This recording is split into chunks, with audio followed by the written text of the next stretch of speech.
Hi, and welcome back to the BLE podcast. Today we'll be talking about the Filmmakers Fellowship Club with Ender Sue, who is the founder and the president of the club. And so, can you start out with telling us a little bit about the club, please? So the main reason we created the club, or I created the club, was to create community for those who want to express themselves, express their stories through the medium of filmmaking. And actually, one of the reasons the members joined was because he wanted to be part of a greater community.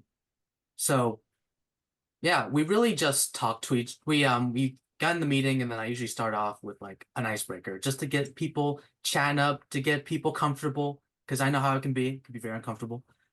Then we just get right into it. I help them get into the process. So I don't know if you guys have this as a separate question, but yeah, we're very relaxed at the club. So it's not very high stress level like it actually is in the film industry. Very, very relaxed, just to like help you cool down after a long day. This sounds very enjoyable, kind of like laid back. Mhm. I'm not sure if you have another So question. I have a question for you. So I'm wondering, when in your life did you knew that you wanted to start making films? I actually really like this question. It all started in seventh grade when it was like the height of the pandemic. So we were all online and it was all virtual.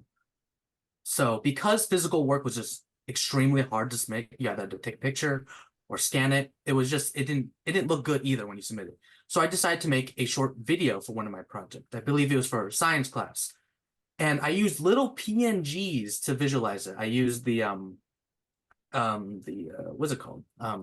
I forget what's called, but there's a little function in the I used iMovie back then that would allow you keyframes. They're called keyframes, I'm sorry. Keyframes to move little PNGs around, and those were my characters, those were my actors per se. It was very rudimentary, and not technically impressive, but it was very cool and funny, and a funny video nonetheless. This led to me to create my favorite video of all time, called the dim sum training video. It was a project for my Mandarin class, which I had in seventh grade or middle school as well. And it was a spoof on a SpongeBob episode called the Krusty Krab training video.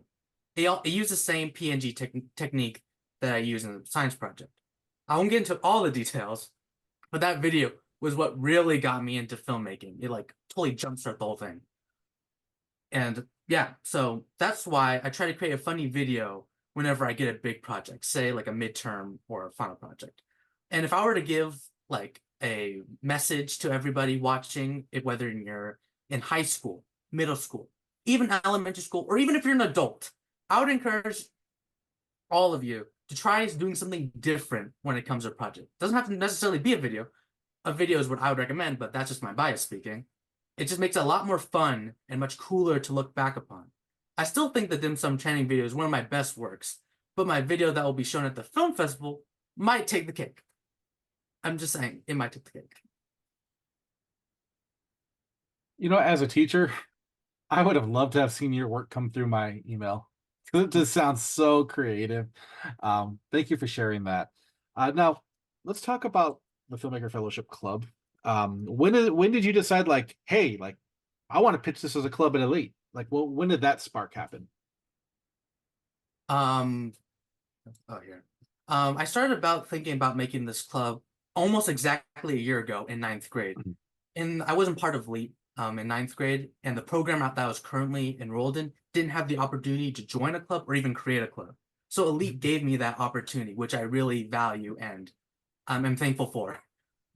Gives not only me, but allows me to give others the opportunity to, like I said, express themselves and express their stories in the medium of filmmaking. But yeah, that's my Thank starting. you. All right, Tiana, go ahead. What was the process of filmmaking in the club base? So in the club, when we started out, we'd start bouncing ideas off each other, trying to find an idea that we each like. So say we would talk to each other and we'd say, because to make a film, you got to start with a story, and to make a story, you need a premise. So we talk to each other and we figure out, oh, what should our premise be? So yeah, we just talk to each other and we give each other different ideas, different things that might stick in work. Then we start moving on to writing our script, and then we ask each other for help if we're stuck during our meetings. And sometimes when you're writing stuff by yourself, it can be really hard to like get past a certain thing, like, oh, how do I get this character there, or how do I express this message more clearly? Our club allows you to have more people to bounce ideas off. I keep on saying that, but it really does encapsulate what the club is about and what we do. So yeah, we start writing our scripts and we all come back. Now, this next part is optional, but it does help. It's storyboarding. Storyboarding can help you if you need to get your ideas visualized or if you need to communicate to a group. Again, it is optional. I personally don't do it when I make my films because I kind of already have it in my head. But if you're working with others, like, I don't know, other people, and it makes it easier to show what you're thinking of, because sometimes people can't see what you're thinking. Well, people can't see what you're thinking.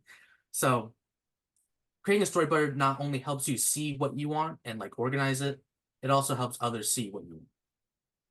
Then we move on to actually filming. So we ask each other's ideas on how to solve an issue or how to at least circumvent it. I know a problem that many of our club members have is that we don't have any actors because we're all in our own areas by ourselves, and we may not have friends to help us, or they're busy, or family members who are also busy. So we may not have anybody. And we come up with solutions to help people circumvent the problem.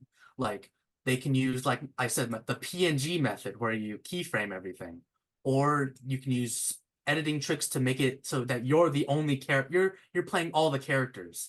You can use like green screen or something like that.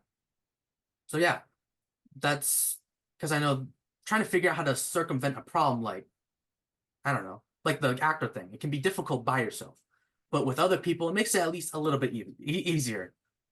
And you might find a solution that is better and more funny than your original idea, which I find happens a lot for me. Yeah, so that's filming. Then finally, Eva starts editing.